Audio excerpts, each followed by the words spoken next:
வணக்கம். நான் கிரிவலம் பாதையில் வந்தேன். நிறுவலிங்கத்தாண்ட வரும்போது டீ சாப்பிட்லான்னு உட்காந்துருந்தேன். ஒரு இடத்துல என் ஃபோனை மிஸ் பண்ணிட்டேன். அந்த ஃபோனில் சில ஃபைல்கள்லாம் இருக்குது.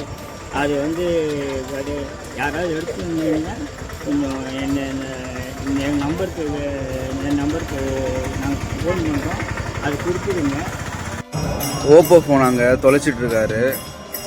நம்ம வாயுலிங்கம் கிட்ட தியானம் பண்ணலாம்னு சொல்லி வரும்போது அவர் நிதிலிங்கத்தை தொலைச்சிட்டு இங்கே வந்து தான் பார்க்குறாரு, காணும் அப்படின்னு சொல்லிட்டு பதட்டம் ஆகிட்டார் மனுஷன்.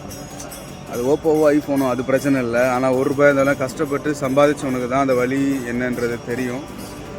அந்த ஃபோன் எடுத்தவங்க ஆஃப் பண்ணிட்டாங்க அப்படின்னா அந்த ஃபோன் கிடைக்காதுன்னு தான் அர்த்தம். அதையும் தாண்டி எதுக்காக இதை நம்ம போடுறோம் அப்படின்னா, கோவிலுக்கு வரோம், பொதுவாகவே நம்ம இறைவன் நம்மளை கவனிக்கிறாரு. ஸோ எதுவாக இருந்தாலும் மற்றவங்க பொருளுக்கு எப்பயுமே ஆசைப்படவே கூடாது. நம்மளால் முடிஞ்சால் நம்மக்கிட்ட இருக்கிறத மற்றவங்க கொடுத்து பழகுவோம். சிவாய நமக்கு.